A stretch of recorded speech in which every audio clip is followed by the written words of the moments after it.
Hey good lookins, what's kickins? Welcome back to chapter 2 of our little Cinders story. Thanks ever so much for your support last time. I know I'm not exactly a professional voice actress or anything, but I hope that the voices that I'm doing and how I'm portraying it helps add just a little bit of character and flavour to this presentation. I sound so professional. On to the story, on to chapter 2. We've just left our residence. Our stepmom has asked us to go into town and find the merchant Tobias. But to get to the town, looks like we need to go through the forest. So here we go, let's click that. Oh, this looks lovely. I suppose I should be grateful. Even though Carmosa practically kicked me out of the house, it's better than staying there. It really is beautiful here, and it's a much needed break from that toxic house. The lake that my father took me to as a child isn't far away too. I really miss our trips to the lake. It would be nice to visit it again, if only for the sake of memories. I wonder if I have enough time. Carmosa did tell me to hurry after all. So, I don't know. It's...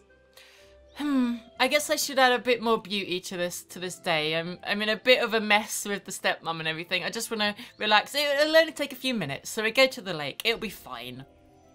Carmosa will yell at me when I get back no matter what I do, and it's impossible to please that woman.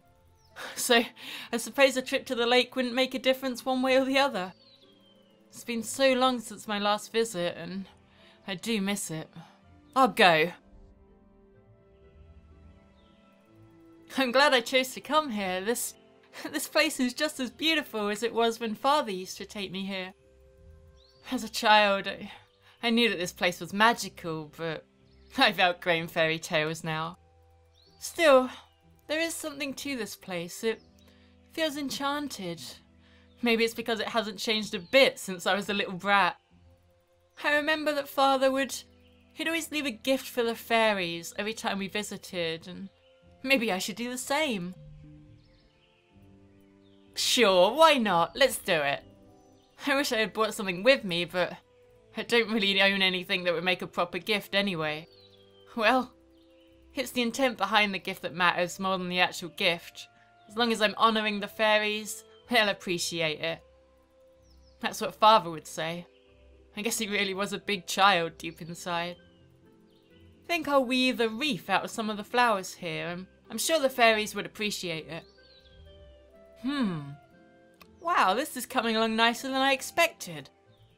It's been such a long time since I did anything like this. It feels a little nostalgic. It's funny how, when we grow up, we start rejecting the things we consider childish and then return to them later with great joy. I think I'll leave this wreath under that old oak. That's where Father always left our gifts when we came here. I spent too long here already. I need to get into town. So there we go. We had a little detour at the forest there, but I'm sure that didn't take too much time. We just spent about 10 minutes making a wreath. It's fine. Let's go into the town now. Finally, I'm at the town. I should probably head straight to Tobias's shop. Strange. What's that crowd over there? Everyone seems to be surrounding that building. I wonder if someone around here can tell me what's going on. Excuse me, ma'am, could you tell me what that crowd is for? Oh, child, haven't you heard? A bunch of good-for-nothing thugs took their hideout here. But heads kidnapped a child. I'm sure you know it's market day today. A lot of folk come into town to trade their wares, but there's also the unwelcome element, you know what I mean. One of the merchants caught some ruffians red-handed, stealing from him like it's no one's business. So we naturally grabbed whatever pointy thing came in handy and made sure these lowlifes know we don't take kindly to thieves in this town. But those scum grabbed a child and locked themselves up in that house. They're threatening to kill the brat if anyone tries to enter. That's horrible. Oh, the poor mother. Thank goodness some lads noticed Perrault, the captain of the Princess Guard. He's drinking in the inn. A few men went to fetch him from the tavern. He grabbed that blade of his and went into the house without saying a thing. I wish that good-for-nothing husband of mine would be so brave, but he's only good for drinking and complaining, I tell you. It's been silent like a graveyard in the night since the captain went in. Who knows what happened there? Oh, such awful times we live in. That truly is sad. Thank you for telling me. I hope that child doesn't get hurt, but if the captain of the guard plans to fight, it's sure to be dangerous in there. Wait, everyone stop talking. Has something happened? Someone's coming outside. Is that the captain of the guard? The child is safe now. Someone get rid of the bodies. That's Perrault, the captain of the prince's guard. Wow, did he just take care of an entire gang of bandits on his own? And he's acting like it wasn't even a big deal. He just disappeared without even waiting for any thanks. Feels as if he doesn't even care what anyone thinks of him. I'm intrigued to know what sort of man could do something so heroic and yet remain so emotionless about the whole thing. Looks like the child has been reunited with his mother. What a relief. Uh-oh, I'm definitely running late now. I better go see Tobias right away. Tobias' store, it's neat and well organised as usual, and from the look of things, he's been doing pretty well for himself. I guess he was lucky those thieves didn't decide to rob this place instead of the one of those poor merchants at the market.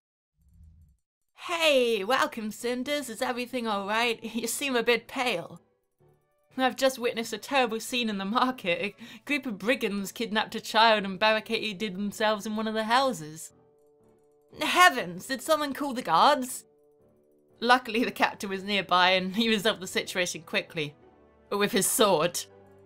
As messy as that may seem, that's his job, and I'm glad to hear everyone's alright. Not everyone. He killed all those men, and I don't know how to feel about it. You always had a gentle heart, Cinders. Have you missed it? Well, it's been too long since you last stopped by, that's for sure. How have you been? Much the same. Carmosa works me to the bone every day, and there are times when I wish I could just disappear. But I manage, and there are days that make me happy. Like today, I'm so glad to see you again, Tobias. It looks like your shop is really flourishing. It does well enough. I hope you know that you can come speak to me any time you want. That's Tobias! We used to spend so much time together when we were teenagers, and now that we're adults, it seems like we hardly even catch a glimpse of each other, and that's really a shame. You're right, it feels like childhood friendships disappear once you mature, and it's hard to keep them alive sometimes, even when you have the best of intentions. Ha! Such a true statement, but I assume you didn't come here just to remember the good old days. Sadly, no, I'm on an errand for Carmosa. I'm here to pay you for, well, whatever it is she asked for. She's been very secretive about the whole thing. Oh, that? Now I'm even more curious about this errand. What was it, Tobias? Or should I just let it go? No, what was it, Tobias? What exactly did Carmosa ask you to do? It sounds mysterious. I'm afraid I can't tell you. Why not? Well, I promised Carmosa that I wouldn't tell anyone, and I would like to keep my word. Also, it's basic business ethics, Cinders. Carmosa's not worth it, Tobias. Come on, she's mean and a butt-face. She's not worth such honourable treatment. She doesn't treat any of us nearly as well. That may be true, but I gave my word, and Carmosa might not be honourable, but I certainly am, or at least trying to keep my standards. Oh, but you can tell me. Remember how close friends we were as children? Why can't you just tell me, for old time's sake? I gave my word. A promise is a promise, and I intend to keep it. It's about keeping my honour. It doesn't matter if Carmosa is a good person or not. Now please, don't ask about it again. Fine, I understand. Anyway, Carmosa said that I was supposed to give you some money for this job. That's true, but I'm surprised that she would send you to pay for it. She said something about not having a choice. How much does she owe you? Around 200 sovereigns, I'd say. Just an estimate? That means Carmosa and Tobias haven't agreed on a set price yet. If I could negotiate a discount, I might get in Carmosa's good graces. Or just get some money for myself. How about we try and use my feminine wiles on Tobias? I'm sure that'll work. I can be seductive. That's totally a thing I can do. Oh, it's... it's 200 sovereigns. That was the original estimate, yes. Oh, it's that much even for little old me. I can't do this. I'm trying. Focus. It's too much. That's too much. Even for me. I'm not entirely sure what you mean. Well, you and I just go so far back, and well, I've always thought there was something special between us, you know, Tobias. Just a spark. I thought that, you know, with a relationship as close as ours, you'd treat me differently from Carmosa. Well, a customer is a customer. That may be true, but I like you more than your other customers do, don't you?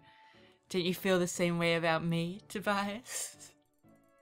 Are you trying to charm me, Cinders? Because I think you're really overdoing this whole flutter your eyelashes business. It's not like I've had a lot of chance to practice, so you better start appreciating my efforts. I'm just trying to give an honest criticism here, friend to a friend. But sure, you are special to me. I don't suppose 175 sovereigns would satisfy you. Well, that sounds perfect. It's so sweet of you to lower the price for me. I'm really shocked. You were never like this when we were children. You've changed. You mean... Well, there's no mistaking you for a child anymore. You've definitely become a woman. Oh, well, thank you. I'll take that as a compliment. It was meant as one. I hope you don't take this the wrong way, but you're really not so different from Carmosa. What? What are you talking about? Well, you tried to get me to lower the price, even though I'm your friend. So? That doesn't mean I'm like Carmosa. That woman's cool and manipulative. No, I'm sorry, I didn't mean it like that. But you only see one side of Carmosa. Her life isn't easy either. She's a single woman, working to keep her house from falling apart. It's not an easy job, but she's very good at it. That takes a lot of hard work and sacrifice. I think you're a better person than she is, but you both have that same spark. You're clever and you know what you want. You'd be a good leader. I suppose you have a point. I never really thought about Carmosa like that before. People aren't simply good or bad, Cinders, and those who do bad things usually have a reason for it. You really are a wise man, Tobias. I've always liked that about you. I'm happy I could see you again. The pleasure was all mine. I hope that you come again soon. I'll do my best. Until the next time we meet, then. Oh, I almost forgot. What? Please tell Carmosa that I'll fulfill my part of the deal soon, and she should expect my representative to come by sometime tonight. Sure, I'll let her know. Thank you. Oh, and by the way, I had no idea you have your representatives nowadays. It comes with the trade, I guess. Start throwing coin around and suddenly you find yourself surrounded with people eager to run errands for you. Coin, you say? And I thought it had more to do with your magnetic personality. I used to be magnetic, but it made trading in metalware much too risky for me, so I stopped. Oh, people do tend to underestimate the pain caused by fast-flying cutlery. And there was a time in my life when I was forced to eat with my hands, but I prefer not to speak about it.